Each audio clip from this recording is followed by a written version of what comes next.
Chuyển thể từ bộ truyện tranh bestseller Việt Nam, lớp học mật ngữ, siêu thú Ngân Hà. Trò chơi dành cho 2 tới 6 người chơi. Do nghịch ngợm, anh em song tử vô tình đánh thức toàn bộ quái thú trong cuốn sách bách khoa toàn thư Quái thú Ngân Hà.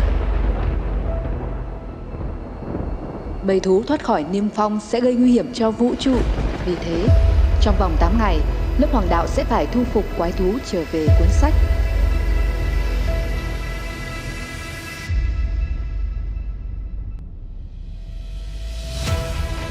Trong vòng 8 vòng chơi, tượng trưng cho 8 ngày phiêu lưu, người chơi sẽ hóa thân thành 12 chiến binh cung Hoàng đạo trong lớp học mật ngữ để cùng nhau thu phục các siêu thú Ngân Hà và giành điểm chiến công.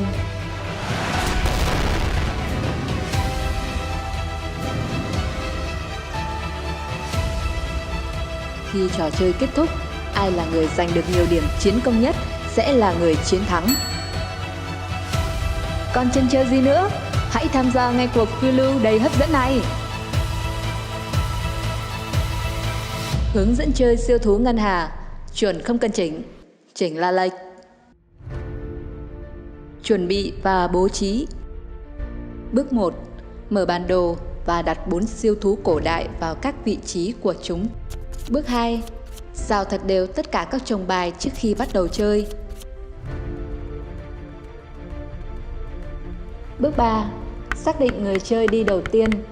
Tất cả người chơi đổ xí ngầu, ai đổ số lớn nhất sẽ được đi trước tiên. Sau đó sẽ chơi theo chiều kim đồng hồ. Người chơi đi đầu tiên đồng thời cũng là người giữ bộ bài sự kiện. Người chơi có thể thỏa thuận chọn thẻ nhân vật theo ý thích hoặc ngẫu nhiên. Nhớ cho mọi người biết nhân vật của bạn là gì. Đặt token đồng hồ cát vào vị trí ngày chơi số 1. Đặt các huy hiệu người chơi vào vị trí không điểm chiến công trên rìa bản đồ. Rút 5 thẻ quái thú ngẫu nhiên và đặt vào vị trí của 5 hang trên bản đồ. Bước 4. Phát mỗi người chơi 3 đùi gà và 3 bảo bối để làm hành trang mang theo. Thẻ bảo bối giữ trên tay và không cho người khác biết. Và bây giờ, chúng ta hãy sẵn sàng chơi nào! Tiến hành chơi. Trong trò chơi, chúng ta có 4 hành động sau. Hành động số 1. Nhận hành trang đầu ngày. Hành động số 2. Tham gia sự kiện. Hành động số 3. Thu phục quái thú. Hành động số 4. Thu phục siêu thú cổ đại. Chúng ta sẽ đi vào chi tiết từng hành động cụ thể như sau nhé. Hành động số 1. Nhận hành trang đầu ngày. Ở đầu mỗi vòng chơi, người chơi sẽ được nhận 1 đùi gà và 1 bảo bối. Trừ vòng chơi đầu tiên, do bạn đã được nhận 3 đùi gà và 3 bảo bối lúc khởi động rồi. Hành động số 2. Tham gia sự kiện. Người chơi ở vị trí đầu tiên sẽ bốc một lá bài trong tập bài sự kiện và đọc to lên cho tất cả mọi người chơi thực hiện theo yêu cầu của lá bài. Hành động số 3. Thu phục quái thú. Nhiệm vụ chính của các bạn khi tham gia trò chơi này. Để thu phục được quái thú, bạn cần bỏ ra số đùi gà tương ứng ghi trên cửa hang trên bản đồ để vào cổng. Sau đó, bạn sẽ thu phục quái thú bằng cách so sánh chỉ số sức mạnh với chúng. Người ngồi bên phải bạn sẽ đóng vai quái thú và gieo xí ngầu sức mạnh cho nó. Sức mạnh của quái thú là số trên xí ngầu cộng với số trên thẻ bài. Người chơi thu phục quái thú sẽ gieo xí ngầu sức mạnh cho mình. Nếu chỉ số sức mạnh của người chơi lớn hơn hoặc bằng của quái thú thì chúc mừng, bạn đã chiến thắng.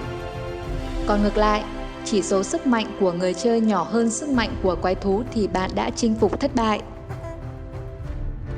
Luôn nhớ rằng, bạn có thể kích hoạt kỹ năng nhân vật và hiệu ứng từ các lá bài bảo bối trên tay mình để thay đổi vận mệnh. Lưu ý, bài màu đỏ thì chỉ được dùng trong lượt mà bạn đang chơi. Bài bảo bối màu xanh lá là bạn được phép sử dụng bất cứ khi nào. Bạn cũng có thể dùng kỹ năng nhân vật và bảo bối để hỗ trợ hoặc cản trở người chơi khác thu phục quái thú. Bài trang bị dùng xong thì để ra ngoài, tới khi hết bài thì xào đều rồi dùng lại. Kỹ năng nhân vật khi đã sử dụng thì úp lại. Khi nhân vật đi qua ô có ký hiệu hồi phục trên thanh điểm chiến công ở rìa bản đồ sẽ được lật lên để giải tiếp. Phần thưởng khi chinh phục quái thú thành công. Bạn nhận được điểm chiến công ghi trên cửa hang, phần thưởng ghi trên thẻ quái thú và thẻ quái thú mà bạn chinh phục được. Nhớ di chuyển huy hiệu nhân vật của bạn trên thanh điểm chiến công nhé. Quái thú trong trò chơi được chia làm 4 loại thuộc tính. Hiểu rõ về chúng sẽ mang lại lợi thế cho các bạn trong khi chơi. Thẻ màu đỏ, quái thú thuộc tính lửa. Khi sở hữu mỗi thẻ quái thú này thì bất cứ khi nào bạn chiến đấu sẽ được cộng 1 sức mạnh. Thẻ màu nâu, quái thú có thuộc tính đất, cho bạn 1 đùi gà ngay khi vừa thu phục. Thẻ màu xanh, quái thú có thuộc tính nước, cho bạn thêm 1 bảo bối ngay khi vừa thu phục. Thẻ màu tím là quái thú có thuộc tính khí, cho bạn thêm 1 chiến công ngay khi vừa thu phục.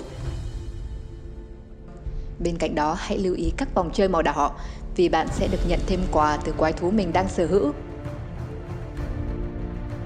Và khi trò chơi kết thúc, cứ mỗi thẻ quái thú bạn thu thập được sẽ cộng thêm cho bạn 1 điểm trên thanh điểm chiến công. Trong một vòng chơi, mỗi người chỉ được thám hiểm 1 hang duy nhất trong lượt của mình. Bạn có thể bỏ qua lượt săn thú để giữ lại đùi gà của mình nếu cảm thấy không thể săn được các quái thú trong hang.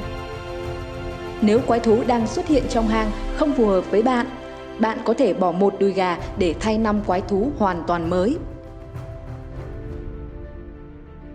Hành động số 4. Thu phục siêu thú cổ đại. Để chiến thắng được trò chơi, bạn cần phải thu phục được ít nhất 1 trong 4 siêu thú cổ đại đang xuất hiện trên bản đồ.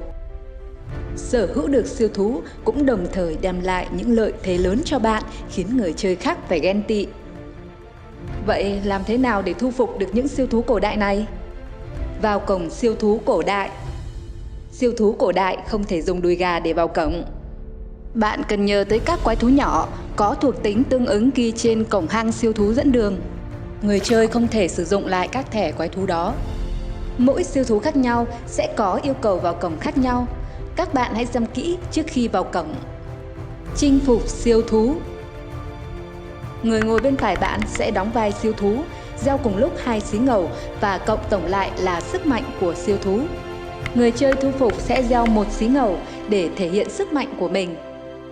Đừng quên dùng kết hợp với kỹ năng nhân vật và các bài trang bị đang có để tăng khả năng thu phục được siêu thú.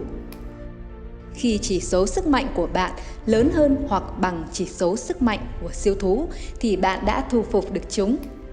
Nếu số sức mạnh của bạn ít hơn chỉ số sức mạnh của siêu thú thì bạn đã thất bại.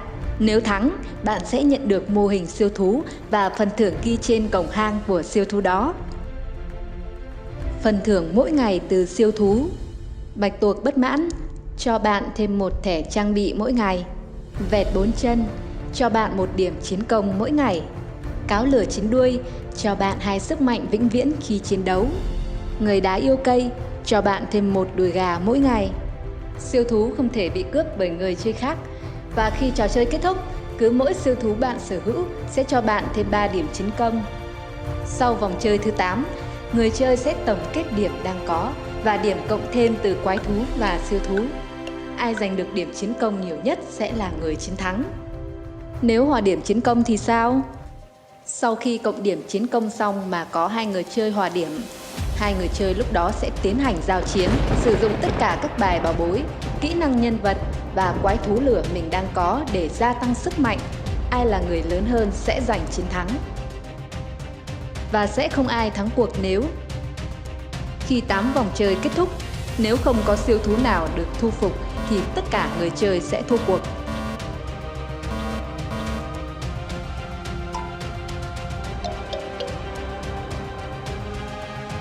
Và bây giờ, bạn đã sẵn sàng cho cuộc phiêu lưu mới đầy hấp dẫn chưa?